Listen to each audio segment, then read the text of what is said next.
My deepest apologies for the disruption in the hymn sing for the last week. As you can still tell, I'm a little bit scraggly yet in voice. It seems to kind of be intermittent, but I was able to finally eke out a song, I think, today for you.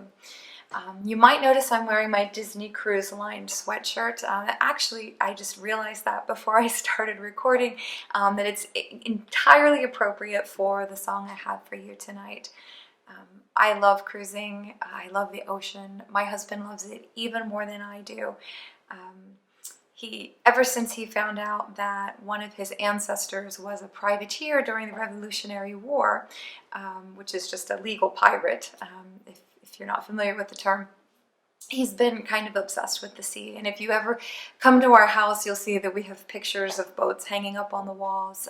It's just, there's something about the sea that's just how vast it is. And we talked about this on another song about the endless love of God, or Jesus being like the rolling ocean. But I'm an insurance nerd too. And in the insurance world, Lloyd's of London, which is probably the most famous insurance marketplace, was born in a coffee shop in London, of course. And one of the things that was being insured, one of the first things to be insured, was actually shipping. It was considered very high risk, and we actually owe it to Lloyd's of London that we even have the United States that were founded, because all of those voyages were extremely risky and they would only be undertaken by certain people if they would be insured. And Lloyd's became sort of this exchange, this marketplace. And I finally got to go and visit the floor of Lloyd's of London back in the first week of April in 2017, and it was my first time there. And this lovely gentleman, one of the brokers there, brought me into the historical floor. So only certain people, like, they had to have a special Lloyd's pass, and I did not have that pass, but he did, and so he was able to escort me to show me things like the Lutein Bell, which you'll have to look up because I don't have time to tell you about it. But then also the ship record. So with shipping sort of being that foundation of the Lloyd's of London market, in their historical floor, they show a shipping log, and they have it open to they had it open to that week from 100 years previous. And then they had it open to the current week.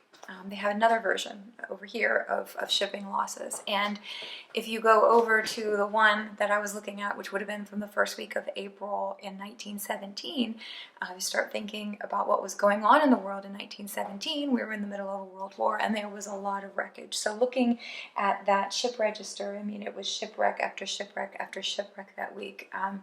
And then with it, the name of the ship, as well as how many people perished on those shipwrecks. And then when I came over here and looked at the register that was completely opposite, this is the current one. I mean, it was open for this day, but there was nothing there, and you actually had to look back, I think, a week or two before you could even find something.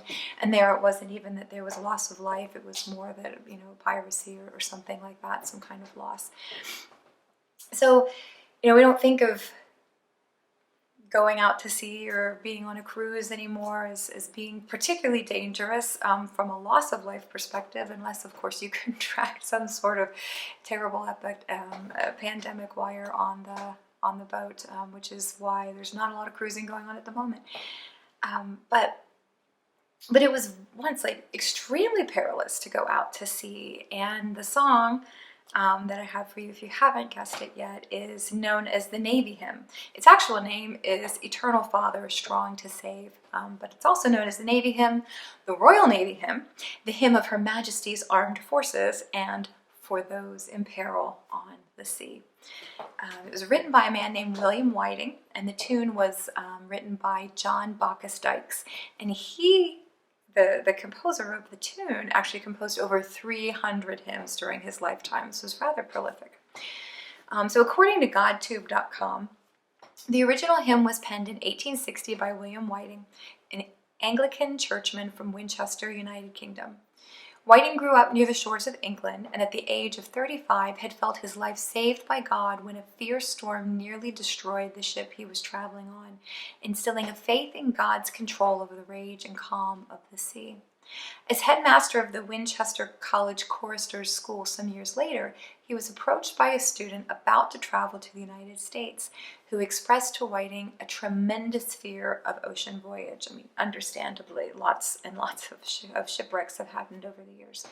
Whiting shared his experiences of the ocean and wrote the hymn to anchor his faith.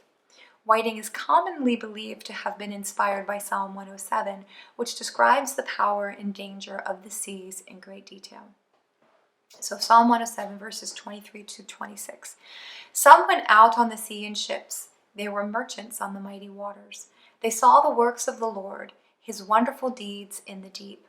For he spoke and stirred up a tempest that lifted high the waves. They mounted up to the heavens and went down to the depths.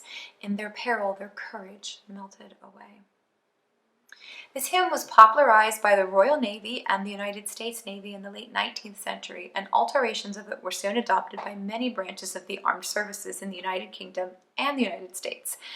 Services who have adopted the hymn include the Royal Marines, the Royal Air Force, the British Army, the United States Coast Guard, the United States Marine Corps, as well as many navies of the British Commonwealth.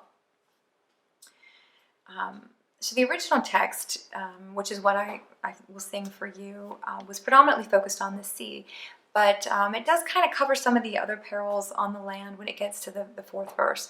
The versions that you'll see in your hymnal, I think, might actually be the Navy hymn, and the second and third stanzas are different, and they're written by a man named Robert Spencer, and they kind of go through.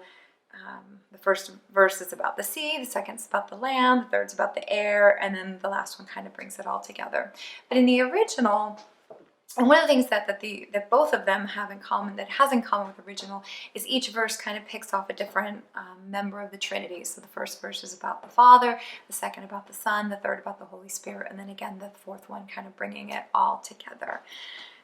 So in this hymn, it reminds us of God's ability to control the sea, with its focus on water. And the second verse reminds us how Christ calmed the sea, how he slept through the storm on the boat when his disciples were like, wake up, and how he walked on the water even.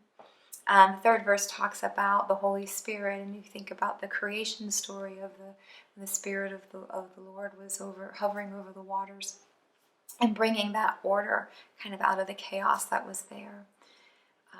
And then, when you think about it, you don't have to fear the sea, right? Even though it was one of the most perilous ways to travel and one of the only ways to travel back in the day. If you wanted to get very far, it was absolutely critical to commerce and obviously exploration. But you didn't have to fear the sea because you took refuge in the one who could control it, so the one who made it. So in verse 4, again, shifts to some of the other perils of the land, and it's kind of a good catch-all for kind of even what we're going through right now. It's a prayer. If you think of the words, it's, O Trinity of love and power, our brethren shield in danger's hour. From rock and tempest, fire and foe, protect them wheresoe'er they go. Thus evermore shall rise to thee glad hymns of praise from land and sea. So protect them wheresoever they go. So as we venture out, even though many of us are not getting on a ship and many of us are not crossing the ocean, in the midst of the pandemic, but as restrictions are starting to be loosened and we're able to move about a little bit, we can still pray. We can still sing this and pray this song that protect us wheresoever we go from this pandemic, as well as all the other perils of sea and land and air. Enjoy.